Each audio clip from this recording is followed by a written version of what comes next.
My daughter whispered, "Daddy, if I sit down, my private part will hurt."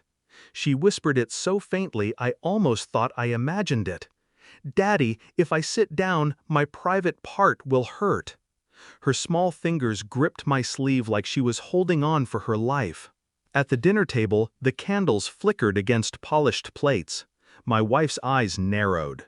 "She's just being difficult," she said, a smile stretched thin across her face, as though the words carried no weight.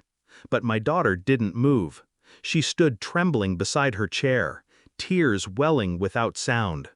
I felt the fork slip from my hand. The metallic clatter on porcelain cracked the silence wide open. I looked at my wife. She didn't flinch, didn't soften, only repeated herself, calm, dismissive. "She's tired, ignore her." But I couldn't.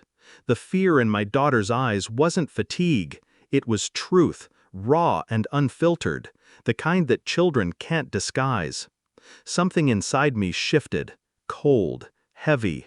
I masked it with a slow breath, steadying my hand as I reached for my phone. By midnight, we were at the hospital. Tests, questions, a sterile smell that clung to the back of my throat.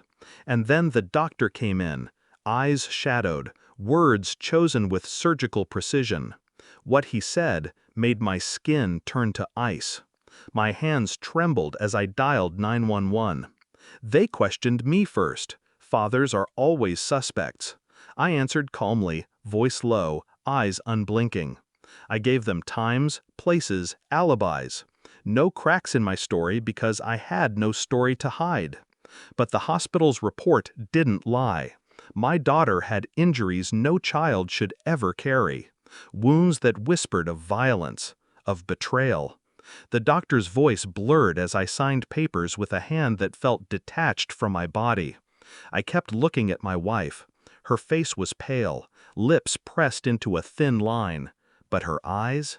Her eyes told me she knew more than she was saying. Every instinct in me wanted to demand answers, to break her silence with force.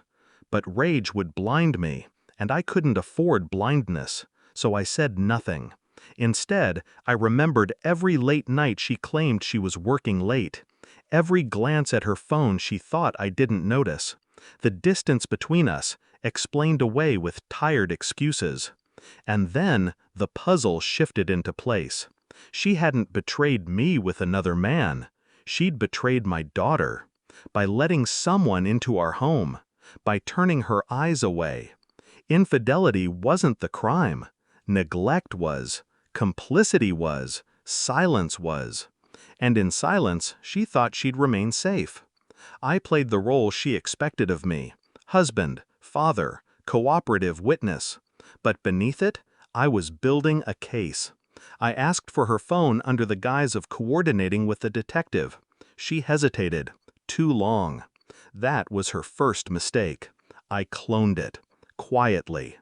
Every message, every deleted thread, every picture resurrected in the glow of my own screen at night while she slept beside me. The truth unraveled slowly. Names, times, photos. A man she trusted. A man she'd invited. He wasn't faceless anymore. And in every exchange, she was complicit.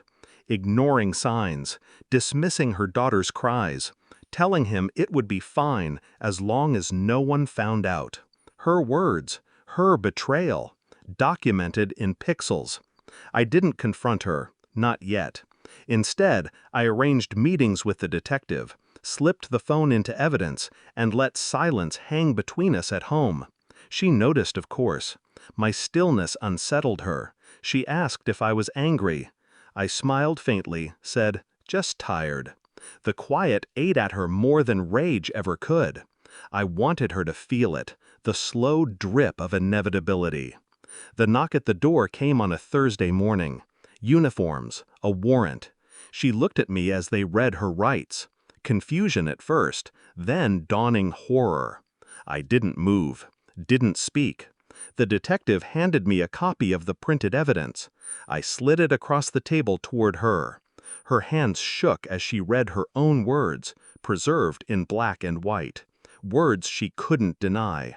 "You," she stammered, "you gave them—" "Yes." My voice was steady, cold. "I gave them everything." She broke. Tears, sobs, shaking pleas. She reached for me, but I pulled back, as though her touch was acid. I stayed silent, detached, watching her collapse under the weight of truth she had authored herself. At the courthouse, I said little, just enough to make it clear where I stood. The prosecutor asked if I wanted to press additional charges. I nodded once. My wife turned, desperate. "You don't understand. I didn't touch her. I didn't—" I cut her off with a single sentence, quiet but final. "You let it happen." Her face crumpled. It wasn't rage or denial anymore. It was recognition. The collapse of a fortress built on silence and excuses. And I felt nothing. No anger, no satisfaction, just clarity. I had already won the moment I chose silence over confrontation, the moment I let the truth speak louder than my rage ever could. Now, the house is quiet. Too quiet. My daughter sleeps down the hall, safe, her breathing soft through the door. The air no longer carries the weight of secrets, only the echo of betrayal that once lived here. I sit in the dark, hands folded, heart steady. People think revenge is fire, chaos, explosions of rage. They're wrong. Revenge is silence, precision, the slow burn of truth laid bare. And when it's over, when the betrayer is gone, all that's left is clarity. My final thought as I closed the door on the past, she thought silence would protect her. In the end, it destroyed her.